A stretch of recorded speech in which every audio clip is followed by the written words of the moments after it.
Bismillahirrahmanirrahim. Assalamualaikum warahmatullahi wabarakatuh. Salam sejahtera bagi kita semua. Sampurasun. Perkenalkan, saya Peri Arianto Sopiansah, dosen pada program studi Pendidikan Ekonomi, Fakultas Keguruan dan Ilmu Pendidikan, Universitas Pasundan.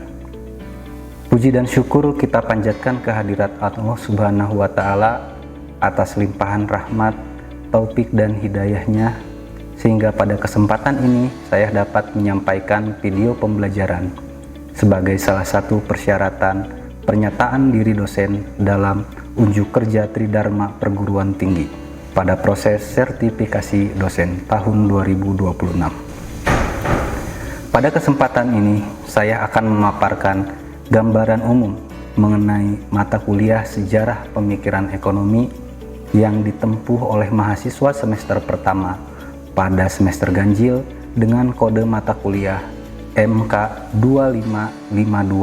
25520212 dan memiliki bobot 2 SKS. Mata kuliah ini membahas perkembangan pemikiran ekonomi dari masa praklasik hingga kontemporer sebagai fondasi teoritis bagi analisis ekonomi modern. Materi mencakup pemikiran ekonomi pada masa pramodern, aliran klasik, neoklasik, Marxis, institusional, Keynesian, monetaris, hingga pemikiran ekonomi Islam dan kritik-kritik kontemporer. Melalui mata kuliah ini, mahasiswa diharapkan mampu untuk memahami dan menganalisis dinamika perubahan pemikiran ekonomi dalam konteks historis, sosial, dan politik, serta mampu mengembangkan wawasan kritis terhadap teori-teori ekonomi yang digunakan saat ini.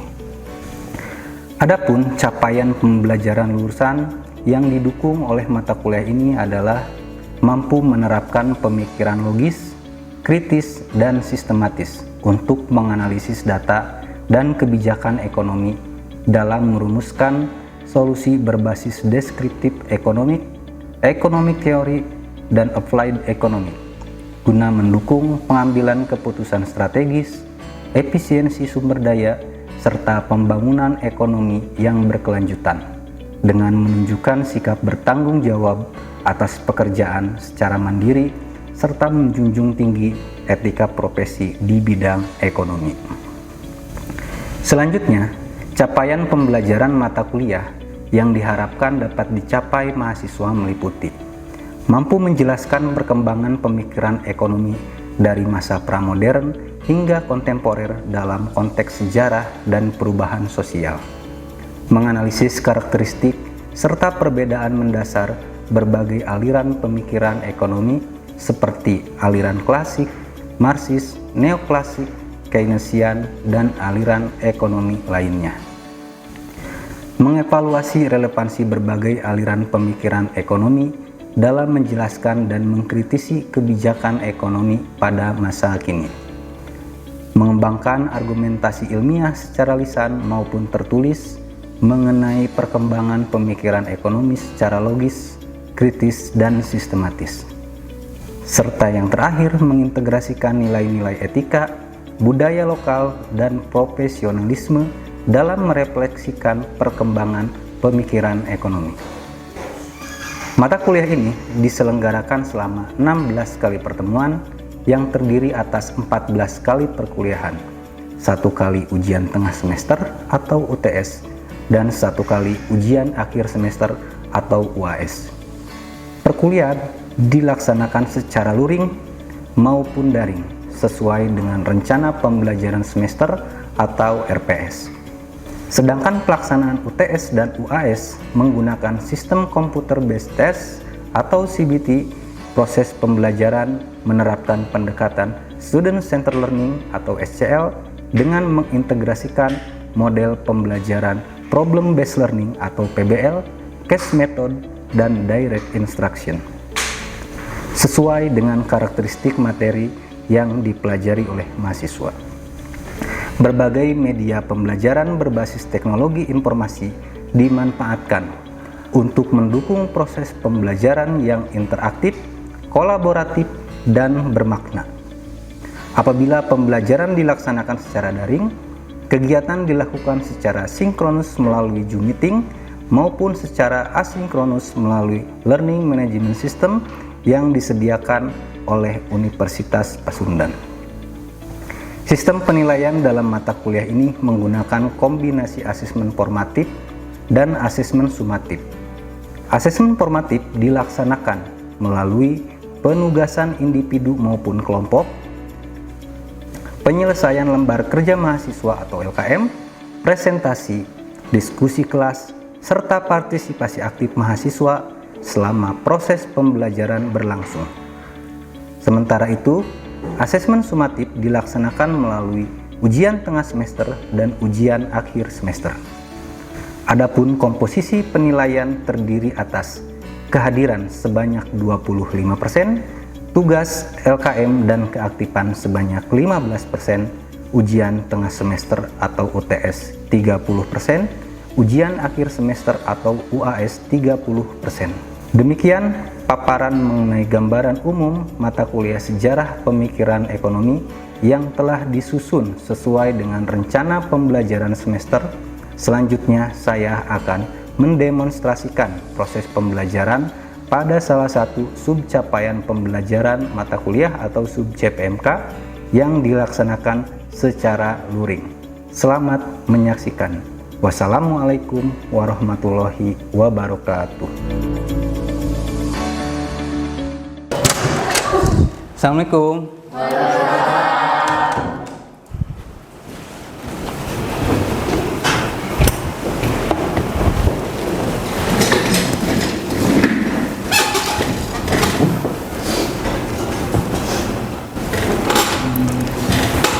Oke, baik. Saudara-saudara, kita mulai perkuliahan kali ini ya. Bismillahirrahmanirrahim. Assalamualaikum warahmatullahi wabarakatuh. Waalaikumsalam warahmatullahi wabarakatuh. Alhamdulillahirabbil alamin. Wassalatu wassalamu ala asrofil anbiya'i wal mursalin wa ala alihi washabihi ajmain. Rabbi usohri sodri wa yassirli amri wahlul 'uqdatam min lisani yafqahu qaulin. Selamat pagi, salam sejahtera bagi kita semua. Sampurasun. Oke, apa kabar? Semuanya sehat? Alhamdulillah. Oke, udah pada makan ini udah? Belum. Kayaknya pada lapar ini ya? Iya, Pak, belum sarapan. Baik, pada hari ini kita akan mulai sesi perkuliahan kita, di mana di sesi kedua kali ini ya, ini di pertemuan kedua kita akan bahas di mata kuliah Sejarah Pemikiran Ekonomi ini tentang perkembangan ilmu ekonomi dari masa praklasik atau pramodern hingga ke masa klasik atau masa menuju masa klasik. Oke, sebelum masuk ke inti materi, siapa di sini yang tidak hadir? Siti, dokter sakit. Oh, Siti sakit. Sakit apa Siti? Demam kayaknya, Pak. Oh, demam. Oke, mudah-mudahan Siti segera sehat ya, lekas pulih kembali. Oke, yang lain sudah absen semua berarti ya, nanti akan saya cek. Baik, sekarang kita akan coba untuk melihat pembelajaran kita pada hari ini ya.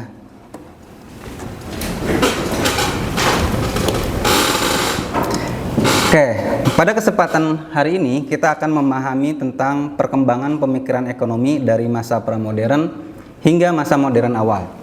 Nah, selanjutnya indikator capaian setelah mengikuti perkuliahan hari ini diharapkan saudara-saudara mampu menjelaskan tentang karakteristik pemikiran ekonomi pada masa pramodern, kemudian bisa mengidentifikasi faktor-faktor yang mempengaruhi perkembangan pemikiran ekonomi dari masa pramodern menuju masa modern awal. Lalu juga diharapkan saudara-saudara semua bisa menguraikan pokok-pokok pemikiran ekonomi pada masa Yunani kuno, abad pertengahan, dan pada masa merkantilisme. Lalu nomor 4 juga, yang keempat, kita bisa membandingkan karakteristik pemikiran ekonomi pada setiap periode perkembangan dan menjelaskan kontribusi pemikiran ekonomi pramodern terhadap lahirnya ekonomi modern. Bisa ya dipahami ya? Oke. Baik, sebelum kita lanjut atau kita mulai perkuliahannya, saya akan pimpin doa untuk kalian agar kita diberikan kelancaran, segala materi, segala ilmu baru bisa mudah kita serap. Berdoa menurut kepercayaan dan agama masing-masing dipersilahkan. Dicukupkan. Baik, sebelum kita masuk ke pembahasan, saya punya satu video untuk ditayangkan. Nanti saudara-saudara silahkan dicatat hal-hal yang memang perlu dicatat, dan nanti saya akan minta beberapa dari saudara-saudara semua untuk memberikan tanggapan terkait dengan video ini.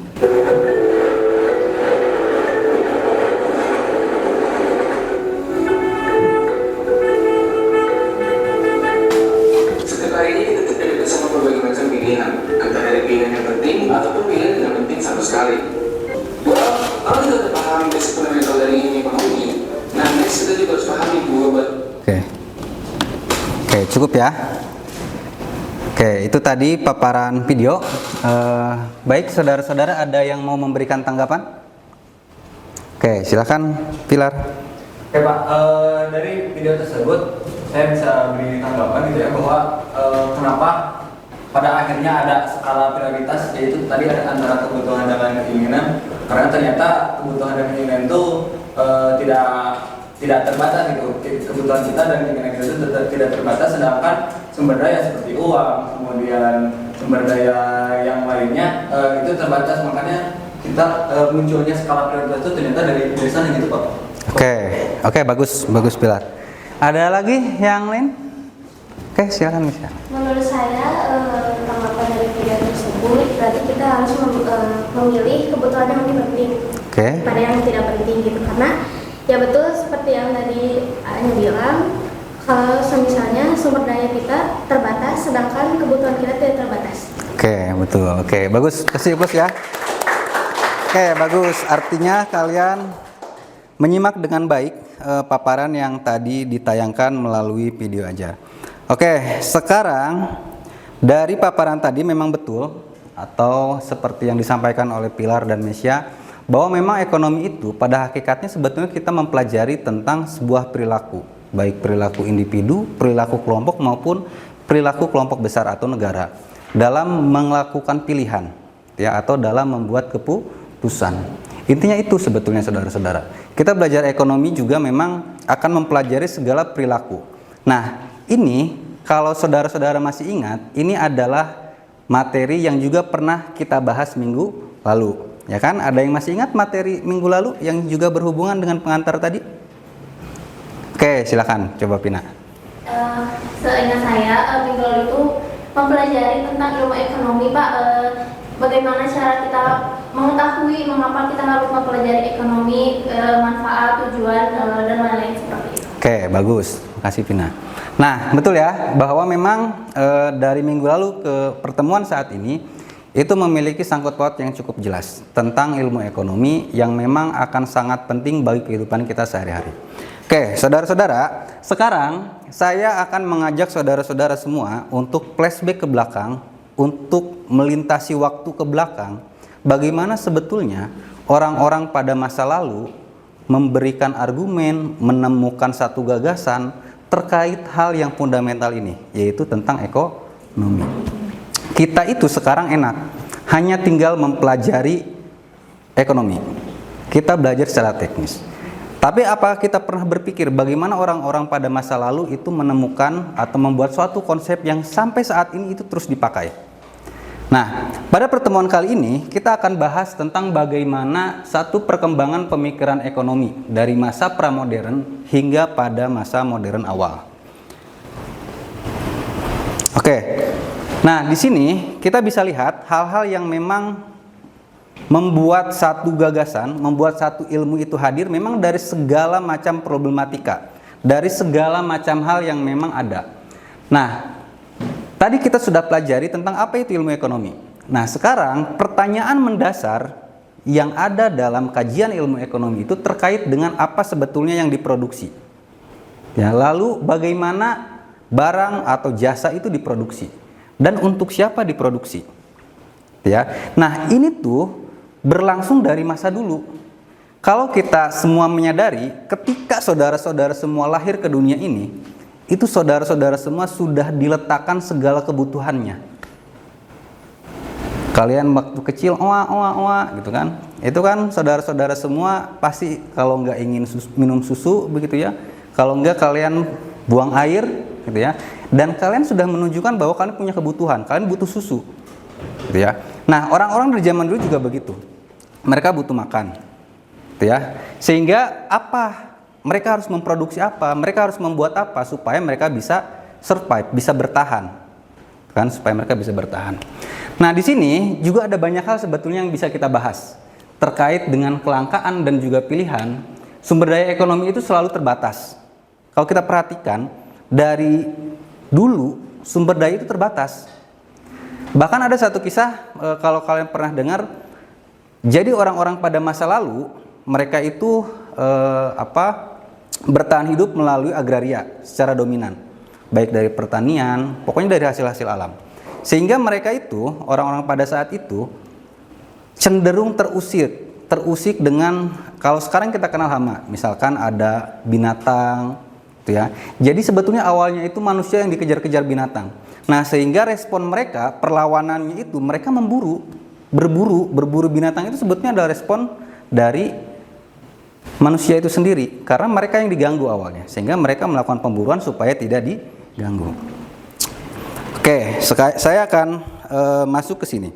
Tadi masalah utama lahirnya pemikiran ekonomi itu bisa kita lihat terkait dengan kelangkaan sumber daya. Lalu juga ada kebutuhan untuk hidup lebih baik, pertukaran dan spesialisasi, peran negara dalam ekonomi, serta perubahan sosial, politik, dan juga teknologi. Ini menyebabkan pola pemikiran ekonomi itu berubah. Ya.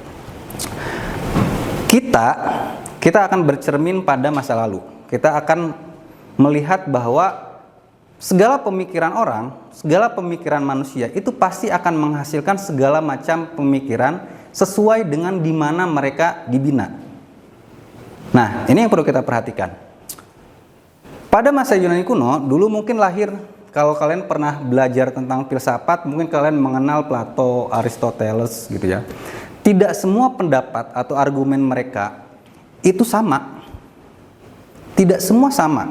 Bahkan muncul ekonomi itu sampai ke masa klasik, ada Adam Smith, ada Karl Marx gitu kan. Itu tidak menunjukkan bahwa mereka memiliki kesamaan pemikiran, tidak. Justru ilmu ekonomi itu lahir karena adanya kontradiktif dari setiap orang. Jadi setiap orang punya pemikiran tergantung di mana mereka dibina. Nah, sekarang selanjutnya kita akan coba untuk mendiskusikan bagaimana sebetulnya pemikiran-pemikiran para tokoh ekonom dimulai dari masa klasik, praklasik, ya, masa Yunani kuno, sampai pada masa munculnya masa klasik. Bagaimana pemikiran-pemikiran mereka bisa berkembang? Apa gagasan-gagasan utama mereka? Sehingga ekonomi itu menjadi ilmu yang sampai hari ini itu tetap bertahan. Gitu ya. Nah, jadi selanjutnya saya akan buat 4 kelompok. Kalian silahkan duduknya sesuai kelompok masing-masing. Boleh, ini kelompok 1 gitu ya. Kelompok 2, 3, dan 4. Boleh ya, yang belakang 3 dan 4. Boleh duduknya agak dirapatkan saja sedikit supaya kalian bisa berdiskusi. Baik, saya coba cek ya hasil diskusi saudara-saudara semua. Ini dari kelompok 1, wah, sudah selesai ya. Boleh ada yang mau memberikan penjelasannya kelompok 1? Ya, silakan. Ini ya. Boleh? Sambil berdiri boleh ya. Jadi saya akan menjelaskan terkait perkembangan pemikiran ekonomi praklasik. Di sini pemikiran ekonomi praklasik merupakan kumpulan gagasan ekonomi yang berkembang sebelum terbitnya buku The Wealth of Nations karya Adam Smith pada tahun 1776. Pemikiran ekonomi praklasik menjadi fondasi yang menghubungkan nilai moral perdagangan dan pengelolaan sumber daya menuju lahirnya ekonomi yang modern. Cukup sekian dari saya. Oke, bagus ya. Oke, bagus. Tadi dijelaskan tentang bagaimana pemikiran-pemikiran pada ekonomi praklasik. Baik, selanjutnya dari kelompok 2 ini yang membahas ekonomi di masa abad pertengahan. Boleh ada siapa yang mau memberikan paparan? Oke, boleh, silakan. Jadi kalau menurut kelompok kami itu pemikiran ekonomi. Ini ya betul ya hasilnya ya? Oke, bagus. Jadi kalau menurut kami itu untuk pemikiran ekonomi abad pertengahan itu mulai ada kurang lebih di sekitar abad ke-5 sampai ke-15. Pemikiran ekonomi itu berkembang dalam kerangka ajaran agama Kristen dan filsafat skolastik. Justru ekonomi dipandang sebagai bagian dari moral dan etika dengan tujuan utamanya itu mencapai keadilan, kesejahteraan bersama dan keharmonisan sosial. Cukup sekian, terima kasih. Oke, bagus. Oke, bagus ya. Sekarang setelah masa abad pertengahan nih ya, lalu muncul pada masa merkantilisme. Merkantilisme itu nanti kita akan populer sekali dengan istilah eksploitasi segala macam gitu ya. Silakan kelompok 3 untuk memaparkan. Sini saya akan menjelaskan sedikit mengenai apa yang tadi kami diskusikan, yaitu tentang pemikiran merkantilisme. Kolonialisme, yang ketiga ada mendorong lahirnya industri dalam negeri dan pembangunan infrastruktur, dan yang terakhir yaitu menjadi dasar bagi kebijakan ekonomi nasional pada masa berikutnya. Sekian dan terima kasih. Oke, bagus ya. Oke, baik saudara-saudara, sedikit informasi tambahan. Jadi pada masa merkantilisme itu juga kalau kita mengenal istilah dimulainya eksploitasi, penjajahan, itu sebetulnya konsep-konsep dari merkantilisme. Bagaimana orang-orang Eropa kemudian mendatangi Asia, kemudian mendatangi Amerika, mendatangi Afrika itu dalam upaya untuk melakukan eksploitasi atau itu tadi mencari emas, betul, emas lagi begitu ya. Memang begitu. Emas lagi. Oke, bagus ya tadi paparannya dari kelompok 3. Nah, sekarang setelah berakhirnya masa merkantilisme, kemudian nanti muncul yang namanya ekonomi klasik. Ya, siapa di sini yang tahu tokoh paling populer di ekonomi klasik? Adam Smith, betul ya, dan juga itu menjadi pelopor ilmu ekonomi yang tegak gitu, yang berdiri sendiri gitu ya. Nah, sekarang bagaimana menuju ke sana, ke arah ekonomi klasik? Kita akan coba simak paparan dari kelompok terakhir nih, kelompok 4, silahkan. Oke, saya siapkan ya. Di sini saya akan mewakili kelompok saya yang sudah didiskusikan tadi, yaitu yang berjudulnya transisi menuju ekonomi modern dari pemikiran pra-modern ke ekonomi klasik. Oke, ini ya. Dari abad ke-17 sampai ke-18 menjadi masa transisi penting di Eropa. Perubahan besar dalam berbagai aspek kehidupan mendorong lahirnya cara pandang ekonomi baru yang lebih rasional, sistematis, dan ilmiah, yang kemudian menjadi dasar bagi ekonomi klasik, juga menempatkan manusia dan kebebasan sebagai pusat kegiatan ekonomi. Sekian yang bisa saya sampaikan. Oke, bagus. Oke, bagus ya. Oke, baik. Nah, saudara-saudara, setelah transisi menuju ke ekonomi klasik itu, kemudian muncullah tuh yang namanya ekonomi klasik, yang dimana pada saat itu kita kenal tadi yang namanya Adam Smith itu sebagai tokoh besar ekonomi, bahkan beliau disebut sebagai bapak ekonomi yang memang mempopulerkan ekonomi. Kalian kalau mendengar istilah kapitalisme saat ini, yaitu adalah beliau sebagai pelopor dari teori-teori kapitalisme. Bagus, saya suka dengan karya kalian ini dan saya juga suka dengan hasil diskusinya. Oke. Nah, selanjutnya saya akan mengingatkan ke saudara-saudara semua bahwa memang di mata kuliah ini kita akan fokus nanti sampai ke akhir perkuliahan itu akan membahas tentang perkembangan pemikiran ekonomi. Nah, kita hari ini akan selesai pada tadi seperti yang disampaikan kelompok 4, menuju masa klasik. Dan minggu depan nanti kita akan membahas tentang ekonomi klasik, gitu ya. Bagaimana Adam Smith menemukan teori tentang kapitalisme, gitu kan. Dan baru nanti kita akan bahas sampai seterusnya ekonomi modern yang sampai saat ini kita pelajari. Nah, selanjutnya saya akan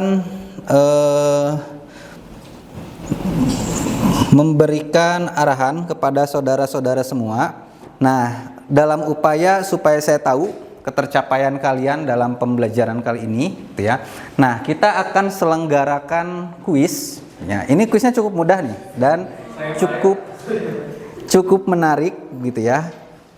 Kalian silahkan untuk join di sini. Nah, tentu saja kuisnya itu seputar dengan materi yang tadi kita sampaikan gitu ya.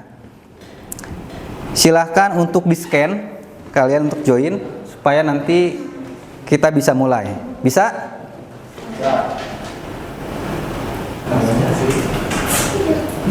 Sudah bisa?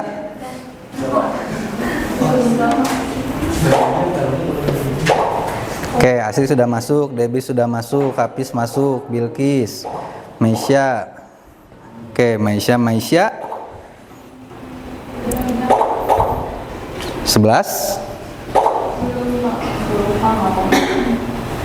12 13. Oke, sudah ya. Kita akan mulai. Kalian boleh langsung untuk menjawab pertanyaannya. Cepat ya, waktunya tidak banyak.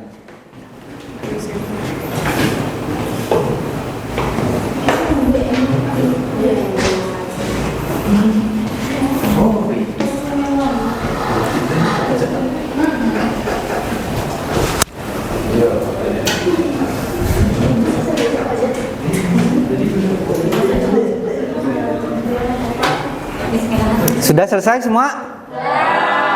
Oke, bagus. Kita lihat ya. Oke, ada 9 ini jawabannya ya. Kemudian kita juga lihat ini sudah. Oke.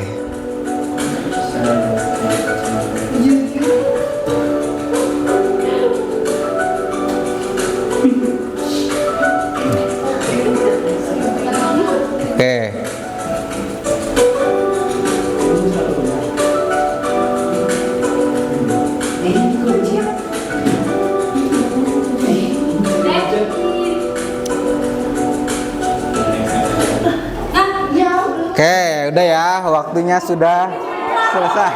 Waktunya sudah habis, itu ya. Kita lihat siapa di sini. Oke. Ini ada yang betul. Oke, bagus lah ya, gitu ya. Oke, tepuk tangan buat kalian semua. Oke, bagus ya saudara-saudara. Oke, tetap selalu intinya tetap selalu tunjukkan bahwa kalian itu semangat untuk belajar gitu ya. Karena banyak sekali di luar sana orang-orang yang memang ingin kuliah, ingin belajar gitu. Manfaatkan momen kalian ketika kalian kuliah jadi orang-orang terbaik. Dan saya mau ngasih pesan dari mata kuliah ini dan dari pertemuan kita hari ini bahwa memang secara pemikiran tadi ya, para tokoh-tokoh ekonomi itu menunjukkan satu pemikiran yang berbeda-beda saudara-saudara. Tidak semua mereka itu memiliki pemikiran yang sama. Nah, jadi intinya dalam kehidupan kita sehari-hari pun segala perbedaan ini bukan satu hal yang harus kita perdebatkan. Bukan satu hal yang memang harus memisahkan kita. Itu buktinya tercipta kok. Sekian banyak pemikiran-pemikiran berbeda dan itu semua hal yang oke-oke saja gitu. Itu hal yang bagus justru. Nah, jadi perbedaan ini jadikanlah ajang saling kalian untuk bertoleransi, saling kalian untuk ya bisa membanggakan atau bisa kalian untuk mengembangkan diri kalian sendiri. Oke, itu mungkin ya untuk pertemuan hari ini. Nanti kita bertemu lagi di pertemuan minggu depan, pertemuan selanjutnya yang akan kita bahas tentang ekonomi klasik gitu ya, munculnya teori-teori ekonomi dari Karl Marx gitu kan, dari Adam Smith tentunya. Baik, itu saja untuk perkuliahan hari ini. Sekali lagi saya ucapkan terima kasih banyak atas kehadiran saudara-saudara semua. Saya doakan semoga saudara-saudara semua sukses selalu, sehat selalu, dan bisa menjadi kebanggaan keluarga. Terima kasih, saya akhiri. Billahi taufiq wal hidayah. Wassalamualaikum warahmatullahi wabarakatuh. Waalaikumsalam warahmatullahi wabarakatuh. Oke.